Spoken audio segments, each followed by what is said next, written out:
G'day trendsetters, welcome to Thuile. It's time for the downhill detail, a track that has been on so many riders' minds. It is fast, it is wild, and it is fresh from top to bottom. This track has been evolving already through practice. We're in the big mountains, as you can see, and this is going to be a track to remember. Let's get stuck down into the woods. It starts with a big, mega fast open section at the top. As you can see, these big wide open corners are as high speed as we've seen all season. Start at the top, big open turns, a double into the woods, and then we get stuck into the steep and deep, and my goodness, it is as steep as you can imagine. Let's check it out now. Big part of this track is this shaly dirt. So Thuile, we're in the big mountains. There's a lot of loam, but mixed in amongst the loam is all these big shaly berms and shaly corners. Now what makes this unpredictable is that it moves so much. You can see how much that's blown apart. All that shale and all that dirt there. Oh, inside line for Troy Brosnan, straight through the rubble. So he's trying to avoid that rock, that rut at the top there that you can see is disintegrating. Now we're straight into it here. Oh! Keep your feet on, Turbo. We're straight in for those big, fast, wide open grass turns. The moment you drop in from one big step down, it's intense from the get-go. As we're coming down, just spotted Luca Shaw. Luca, what do you think of the brand new track? It's something. Yeah, it's loose and changing every run, but oh, there's a new change up there. Yeah, stuff like that is happening. So yeah, it's a lot to get used to, but it's a sick track. Like, to ride it is amazing. So steep and loose. And how do you get used to? What are you focusing on to try and get so up to speed so quickly? Just like getting used to like where you can push, where you have to be careful, and then also like where the track is changing and where it's getting better and worse. And yeah, getting used to just having your tires sliding around a little bit. But it's a good fun. Well, we're looking forward to see it. Thanks, mate. Let's get a real quick word from Henry. Henry, how are you going with the brand new track? It's going well. I'm having so much fun. I love how you can place the bike and stuff. Many lines, the track is very wide. That means you can go out of line, but also then you need to stay in line maybe because you need that support, right? And this section here, it's a big wide open piece, a bit of a nod to the Gold Classics. Yeah, it's cool. It's very cool. Also up top, those corners, it's hard. I struggle right now. Well, good luck. That's good. As we make our way down, just spotted Ollie here from the Intense Factory Racing team. Yeah. Ollie, what are you paying attention to up here? There's so many moving pieces, but on the sideline, what's your focus right now? Yeah, well, it's time training now, so a big thing for us is to actually start looking at which line is actually faster. This morning it was so changing that I couldn't really do side-by-sides because I couldn't figure out, like, it wasn't the track they're riding now. Whereas now, if you can see this line here, there's quite a clear, like, wide to inside, and then one where it's inside to then wide. So I'm trying to figure out, I'm just filming every rider because I know they'll be pushing a bit harder now. And yeah, see if we can figure it out. And you got such a diverse, oh yeah, look at that, it's middle to outside. You got a diverse rider lineup. Are you changing the lines and the information you feed back? 100%, yeah. We've got anything from like Louise Ferguson, who weighs like less than 60 kilos, through to like a crazy Colombian in Wanfa. So yeah, they all do different things. I don't think Wanfa uses the brakes, so I have to find the line where he uses the brakes least. Although he seems to be liking this inside, which he surprised me on today. Thanks, mate, good luck. Cheers. So these lines early, as we come back out into the open, these big wide open corners, you can see the whole Intense team down here just took a different line each. There's a big outside line, but it feeds into this off camber. Another big off camber, right-hand corner, down into the woods. Not much pedaling happening here. It's all gravity fed. It's all about managing your speed early, your tires, your grips, and just knocking off one section at a time. And we're only a minute into the track. You can see this is like one of the first sectors down here. The first timing split's just down the bottom. Well, that's the first timing split, and this is the beginning of sector 2. Now, another fella I love talking to on these track walks, Alan Milway. Alan, what are you looking for here? Hey, well, it's the exit really. The entry, there's a high line and a low line, but the exit, if you end up low, you're in a lot of trouble. So you've got to really work to step above these routes. It's really changed. We're at the beginning, oh my goodness, we're at the beginning of the second timing split here. Yeah. How crucial is it to be patient at this point for your athletes? Are you trying to tell them to be calm, or is it all about attack? No, at this stage in the weekend, it's all about taking our time. And we sort of established through the girls' time training that this was a section that they needed to improve on, but they're all getting sucked too low. So kind of spending a bit of time here, watching, and just walking through it with them makes a big difference. Have you noticed a section of track yet that is crucial, or is it just about successive knocking one off after another. Yeah, there's lots of bits on this. I think it's linking it all together, to be honest. There's some sections where it's really hard to get out of rhythm, really easy to get out of rhythm, and then you've lost your speed, haven't you? Wow. It's a track. Aaron Gwynn, stoked to see him back. Thanks, mate. Perfect. Pleasure. One thing you struggle to get the idea of is just the steepness and how hectic these tracks are. Brand new sections. Look at the ruts develop. That was all one line just a couple of short hours ago. It's already chewing through to be some massive, massive ruts. Look at the holes developing, and a big part of this track as we head down the hill, the evolution of all this soft, duffy dirt. You can see underneath there's rocks and roots and holes. The big, sharp ones down there, that can be absolutely detrimental to your tires. Oh, Jackson Goldstone. Now that is pretty much a blind huck from this wall here. Blind hucks it all the way down to that backside into the berm. Now there was chatter earlier on about getting it inside here. Instead of going down to that outside berm, you could cut in between those two tree pads down there, but you lose a bit of speed on the exit. Jackson just simply boost bro, all the way to the backside. Incredible. Now this may be one of the most hectic off cambers you can see. We come out of the first woods, drop down, got a big outside line, but a massive inside off camber that straight lines you into that left-hand corner there. It's blind, it's loose, and you have to be committed. Bodie, what are you thinking here, mate? I'm thinking this bit is one of the most challenging parts of the track. I was really liking the low before, not many people were doing it. Because of the speed you can carry in, or? The confidence that you can have going over this rise. Like, you can be pretty fast and float over pretty deep into that rut and it's still there. Whereas this, you're launching over, and then the join where you do that left-hand turn is really tight. Yep. So that's pretty difficult. And it's getting more and more chopped up, so we'll see. Try it a few more times and make a decision. Thanks, mate. While we wait, just spotted Loic coming down. Loic, what's your first thoughts and what are you paying attention to right now? Just keep the eyes open. It's changing so much between every lap, and there's a lot of loose stuff coming out that you don't really see or expect, like rocks and stuff that shouldn't be there. So it's really tricky and quite difficult to get the flow and create speed, I would say, but it's really, really fun. You like being aggressive. Do you have to be aggressive here, or do you have to find some patience amongst this evolving track? I wouldn't say I like to be aggressive. Okay. I'm pretty chill as a rider, but I think you need to be aggressive. You need to like delay your brakings and push a little bit, which is what I'm trying to do. I'm having a lot of fun, but I don't feel like the speed is there yet. So hopefully the time training now I can test myself, test some lines and get some good build up for tomorrow. But for sure for the first day on this type of track, it's so hard to feel fast already, you know. It's like everything is new. So we have 2 hours, twice 2 hours, it's nothing. So it's difficult to be ready, especially for me. I'm a bit more take my time, but I like it. It's super fun. And what do you think about this bit here? Bodie just gave us an insight. We've also got a bit of a course hold for those watching. Course hold. There's an outside line, there's an inside line, there's a lot to consider here. Well, you can see how much it changed. I think the inside will be better because it's gonna keep, even if it goes down a bit, it's gonna keep being quite consistent and much better for the next left, which is super, super tight. Then for me, for right now, it's the high line. The low line looks sketchy, like look at the log. Yeah, you can see Look the at the holes mat. down there. Looks friendly, no? Yeah.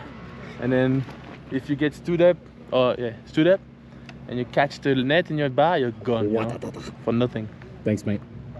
Well, we take advantage of this course hold right now. The section after Loic just mentioned, it's like you come into this straightaway here and into another long straight of ruts and roots and holes. Now this is in the afternoon light as well. The patchy light between the trees is very difficult to manage. And as we come down, this soft dirt just hides so many holes in here, and these shaly big rocks. Like these, you know, that's way bigger than the on my hand. That just come loose every run. as you make your way down. And this is in the corners, in the straights, in the holes. There's so much going on here, so many moving pieces and factors that our riders have to consider. And this is only our first day of practice. This was all flat and buffed out just 8 short hours ago. And now this track that we're looking at is different to the track the riders would have ridden this morning at 10:30. Really, really impressive what our riders have to manage and deal with as they make their way down. So the reason for the course hold is because the boys are up here now making sure the track is safe because it's evolving so much. Shay, what are you cutting out here? We're cutting out all the loose roots, so stuff like this. Yeah. That either riders can catch pedals on, or if they crash, they could get an arm under it and snap an arm. So not only are the lads looking after the track for the racing, but the safety as well. And look at all the debris. Look at all the changes so far. Our epic course workers and legends here maintaining everything, looking after everyone. Massive shout out to them because these tracks wouldn't happen without them. Thanks, Shay. Thanks, boys. You're welcome.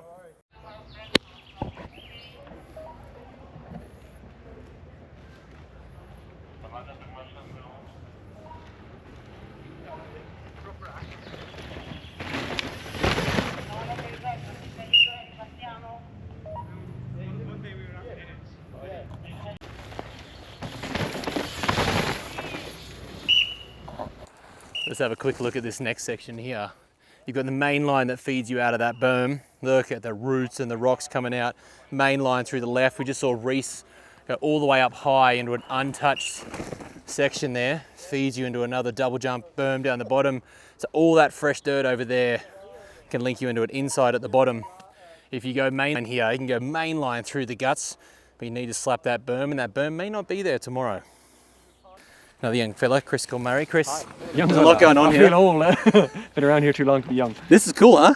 Yeah, it's sick. It's good to get a big natural section like this. Lots of lines, and actually now we're in second A practice, so second elite men's practice, and we've actually got more lines developing than we did this morning already. So it's kind of what the doctor ordered. It's kind of what everyone wanted, fans, riders, and everyone else. It's what we got. And what does that mean for you? I feel like that puts more pressure on your shoulders to deliver that information. I think it just puts more pressure on you to be calm, cool, use the experience, let it develop fully, take your time. Yeah, you can see who's doing awesome, interesting lines. You can see who's going fast, who's going slow. You can get the clips, but you need to do the right job with that information to deliver it to the athlete to help them build the fastest race run possible. It's not just about riding the fastest in a section. For each athlete, it's about winning races.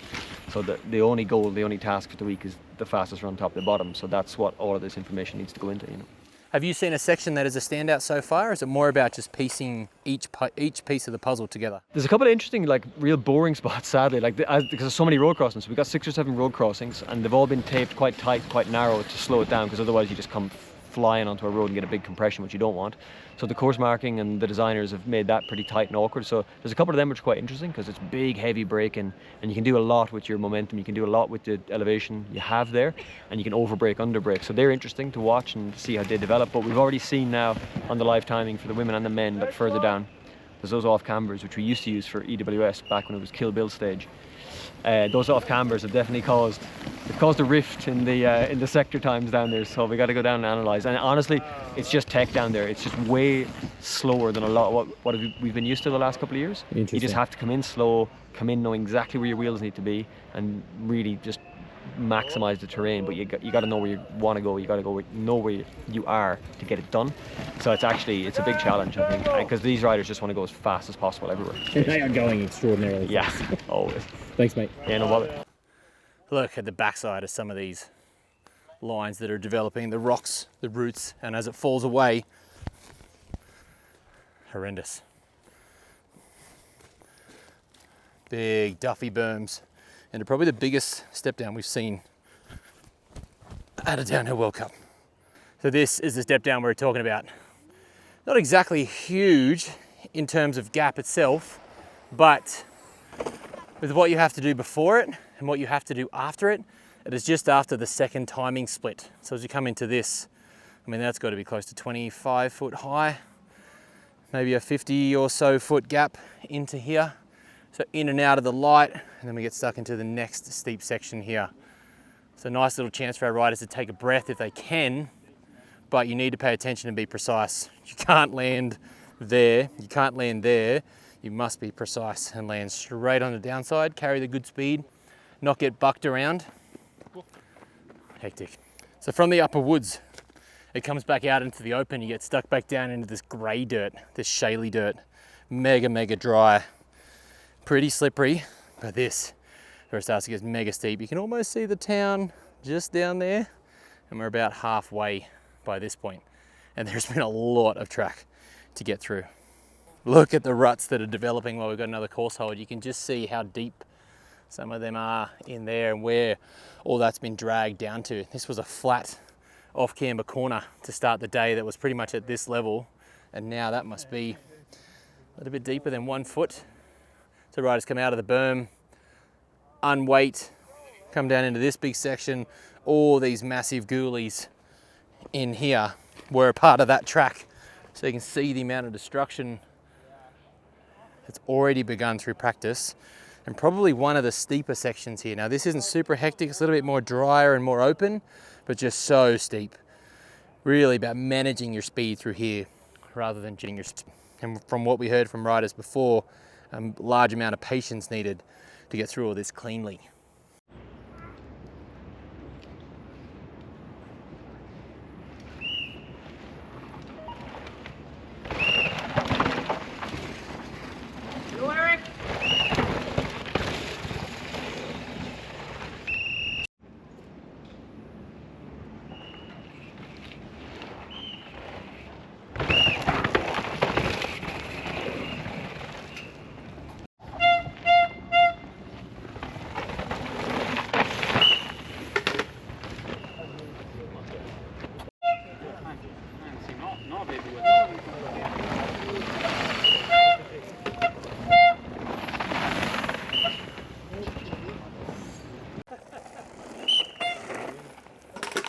Whoa.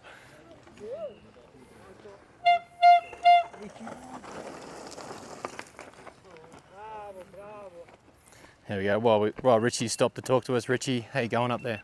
Yeah, not too bad. It's pretty fun. It's just loose and following around the loam and loose dirt. So Coming from Enduro, do you think that helps you adapt to a track like this quickly? I mean, it definitely felt not too bad early today, but still got to go fast, so it's not easy. Speed is speed. Yeah. This little section here, it's all about precision. What are you thinking? Inside past the pole or outside? I tried the inside a couple times and got a little weird a few times, so I might just try and go quicker and hit the outside. It's a bit more consistent. Mainline with confidence. Yeah. Never in doubt. To the section Richie's talking about here. Look at the dust. Yuck. So hard to see. They're clipping this pole, which is right on the absolute edge here to go straight over the tree stump and double into that hole there, which fades away into the bottom corner. Now the outside line that Richie's talking about goes down through there. It's way simpler, a little bit less risky, where Kaya Hearn just went.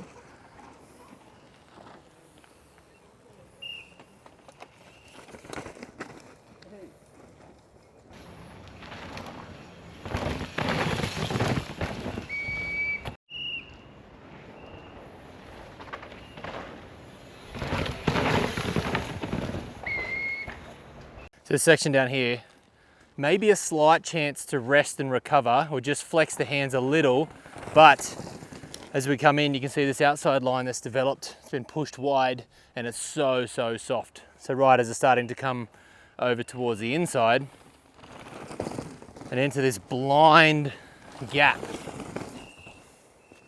Now look at that, you can't quite see what's on the other side, but they're popping off the top bit and backsiding all the way down into the open.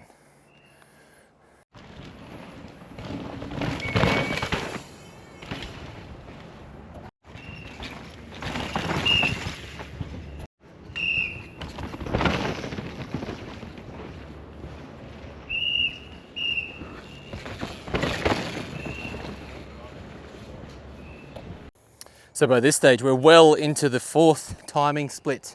And these little patches of light here, you come from the darkness in the woods, straight back out to this blinding light, and then you drop back down into the darkness again. Blind, steep, loose, some moving dirt on the backside, some falling away ruts. Look how dark it gets down there. It's hard to even see. So you're going from darkness into blinding light, stepping down, turning back into the darkness and the ruts again.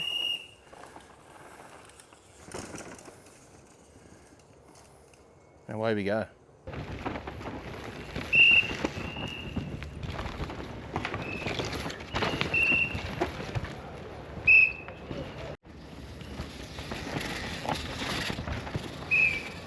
There aren't many sections on this track to rest, and you'll notice here, just as we approach the 4th timing split, that this is one section where riders will try and take a breath here. We just saw Ronan come out of that corner, gave it a few pedal strokes onto this bridge, and he was able just to sit up, have a little rest. You can see him have one little breath before they drop back in. After how intense the top part of this track is, these little rest sections here can add up to make a big difference to your arms, your legs, and your body as you charge downhill. Even Jackson taking a bit of a rest there.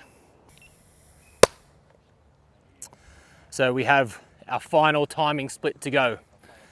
You're out of the woods, you're almost there. This is when your body is at its most fatigued. We come back into the trees.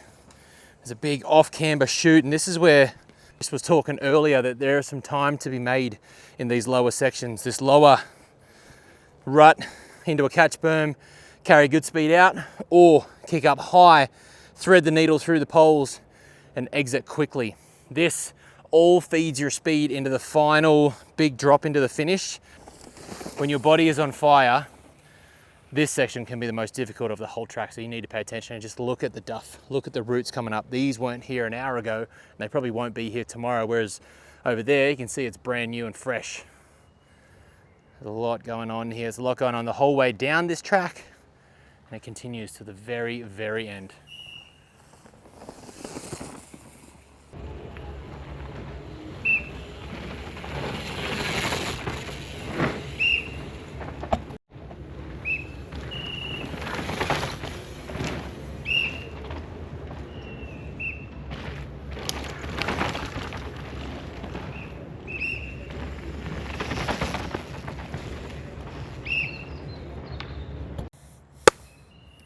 So these final couple of sections, you can see that the speed is dramatically lower. So you really have to carry some good speed into these bits here. Hit the catch berms. Don't tuck the front end like Jordan Williams did. So you can see these little ridges right down the bottom. So again, in and out of this light, these little ridges just there can easily catch you out. This is when your body's a bit fatigued, you're a bit tired, you've been pushing hard. We're almost home. There's one corner to go before the finish, but these last couple of corners are crucial. Big time gaps were happening here in time training, so you need to pay attention. Look, there's a high line developing to low, there's a low catch berm to high. Let's see what Big Benny Coulange does. He does the mid-mid. Amazing. So one last little bit to catch some time out here. You've made it to this point. We've got one bit to go before the finish. For the final massive feature to wrap up the Thuile track here. It's a track riders have been so excited for the entire season. Over 800 hours worth of work has gone into this. About 13 trail builders have been spending about 10 hours a day to build this epic track here from top to bottom. It has the biggest vertical drop we've seen all season. It is fresh from start to finish. There's loam, there's rocks, there's roots, there's holes. One thing that is consistent is that the racing will be absolutely epic. Stay tuned, we'll see you trackside.